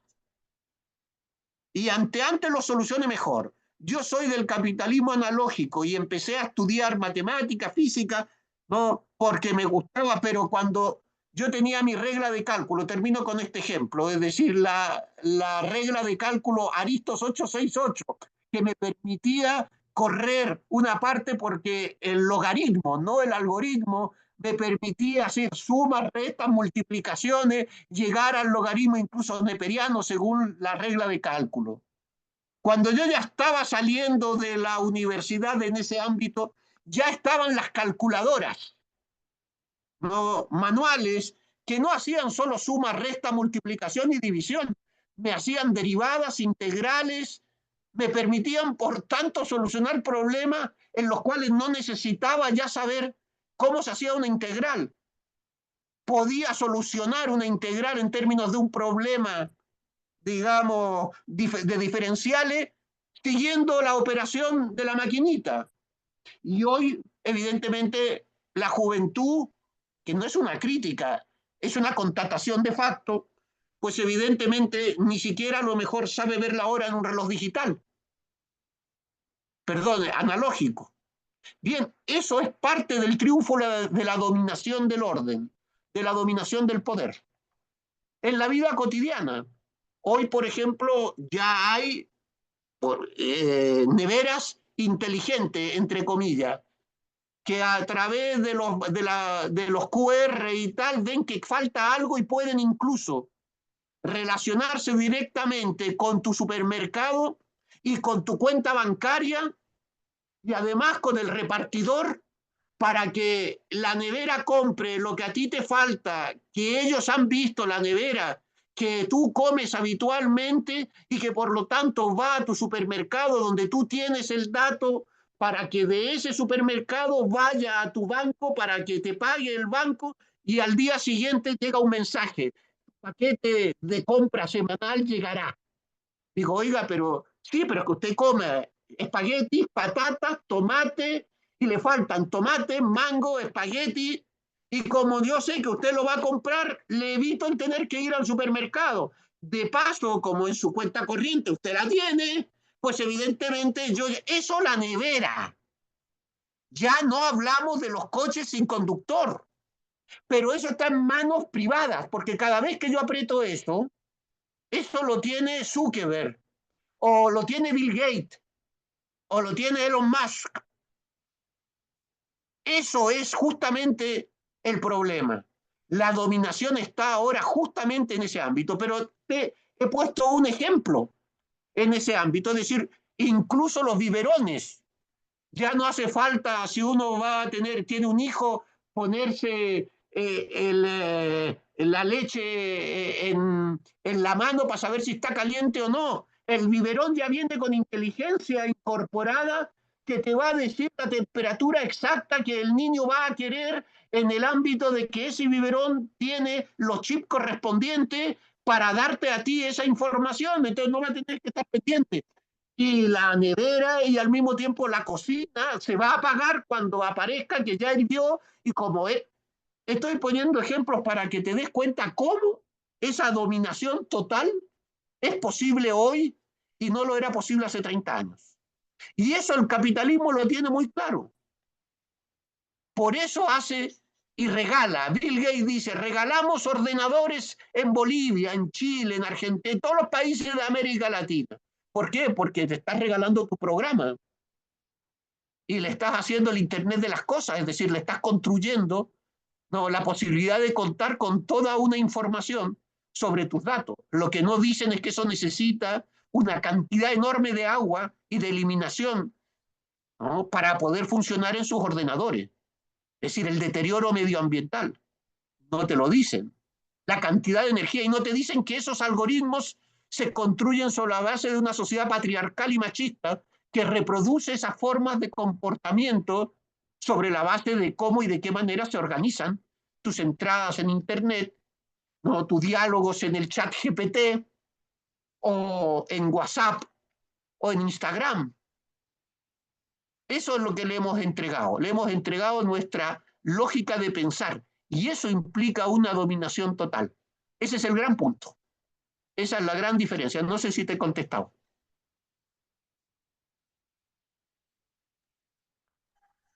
¿Alguna otra participación? No es tanto participación, Jesús, es como un comentario para ver si Marco nos amplía un poquito la diferencia entre dolor social y manipulación emocional, que me parece que sería bueno para tener acá como puntos de referencia sobre esos conceptos. Disculpa, dijiste dolor social y emoción. Y manipulación emocional. ¿Se escucha? Sí. Que parece que en los últimos, bueno, por lo menos en los últimos textos que estás publicando, pareciera que ocupan un lugar central estos conceptos. Sí, perfecto. Mira, dolor social.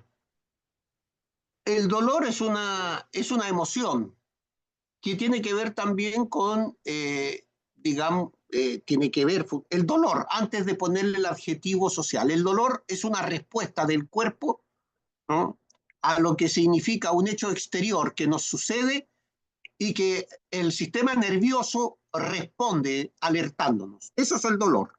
Por eso hay quienes dicen que tiene más capacidad de aguantar el dolor o no. Eso, hay una película, incluso, ¿cómo se llama? La mujer que no amaba a los hombres, o no me recuerdo, de Carson, ¿no? El del sueco, ¿no? Donde el mago, el malo, ¿no? El mago, no sentía dolor, tenía una enfermedad que le impedía tener sensibilidad en el cuerpo para poder sentir dolor cuando le clavaban, cuando le cortaban, y por tanto ese dolor no se expresaba en una emoción, es decir, la emoción es respuesta en términos al dolor, que es un dolor natural. O sea, el dolor forma parte del ser humano. A diferencia de otros animales, el tema es que somos conscientes del dolor. No quiero decir que los mamíferos o en general no sientan dolor. Digo, son capaces de mentalmente tener ese concepto del dolor como sufrimiento, el dolor como algo que se sufre. Estoy hablando en términos de palabras. Por tanto, una cosa es el dolor y otra cosa es construir socialmente cómo tu cuerpo tiene que sentir dolor ante unas cosas y no ante otras. Y eso ya es una construcción exterior. Eso ya es un mecanismo construido artificialmente para que nosotros sintamos un tipo distinto de dolor, articulado, eso sí, en lo que es, ¿no?, la naturaleza del ser humano de sentir dolor. Pero ese dolor ya no sería una comunicación de que si yo me pincho en la mano con un alfiler, el cerebro estoy caricaturizando, querido Alexis, ya me conoce, caricaturizo. Es decir, siento aquí, claro, me estoy pinchando en la palma de la mano, pero quien me está mandando la información, aunque no es comunicación, pero bueno, sin entrar ahí para entendernos, es el cerebro el que me hace ver. De la misma manera que ese dolor, cuando uno tiene el hígado, me está informando de ese dolor. Pero esos son dolores naturales que segregan determinado tipo de hormonas, etcétera, etcétera. El dolor social es una creación artificial que tiene como objetivo paralizar, vendría siendo en lo que Freud llamaba el malestar en la cultura, ¿no?, los elementos de reducir el ámbito de la felicidad, reducir los ámbitos sobre los cuales yo construyo mi vivencia o mi vida, que tiendo a disminuir el dolor, ¿no?, para ganar fundamentalmente en felicidad. Y por tanto, para disminuir el dolor, tengo la posibilidad de tomar pastillas. Por ejemplo, no tengo un dolor, tengo ansiedad, que es un tipo de dolor, un dolor mental, por eso hablamos de enfermedades psíquicas.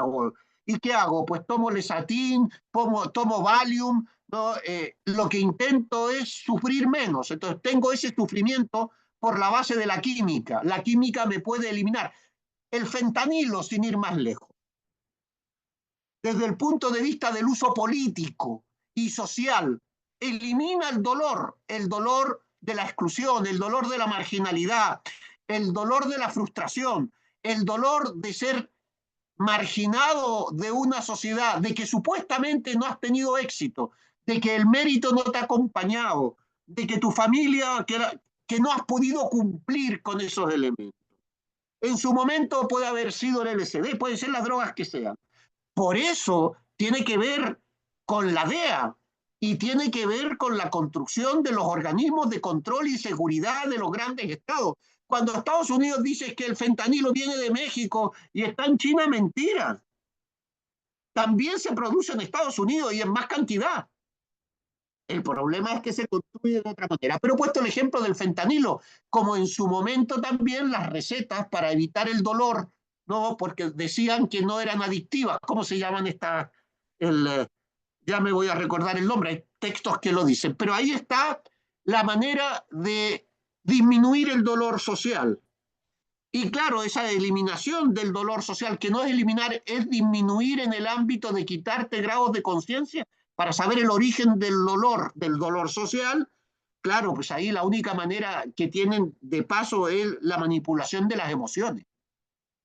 El dolor social tiene que venir acompañado de manipular emocionalmente a la persona, que es la mente-cerebro, y que en el fondo es lo que hay: dolor, dolor social, emoción y manipulación emocional. Son cosas que van unidas en el ámbito también cuando uno habla. Una sociedad consciente, fuertemente politizada, hay que despolitizarla, y la mejor manera, ¿cuál es? Disminuirte los elementos de demandas sociales. Y eso es lo que ha hecho el capitalismo de siempre. Y no me refiero al consumo de marihuana, que eso es otra. No, no vayamos por ahí. Vamos por el concepto del dolor social en términos de la frustración, en términos de decirte que tú eres un tipo que has fracasado, que eres una persona que no has tenido capacidad para triunfar. Todo eso te genera tal grado de dolor social, que tienes, como diría Durkheim, la posibilidad del suicidio, también como hecho social. O tienes también, ¿no?, la posibilidad de marginarte, de irte fuera, ¿no?, y por tanto entender que es un problema individual y no social, o no de la sociedad. Por tanto, la manipulación emocional tiene que venir de la mano de cómo se fundamenta ese dolor social. No sé si he contestado, querido Alexis. Sí, solamente quería ver era cómo se vinculaban uno y otro. Sí, sí, gracias. ¿Algún otro comentario o participación?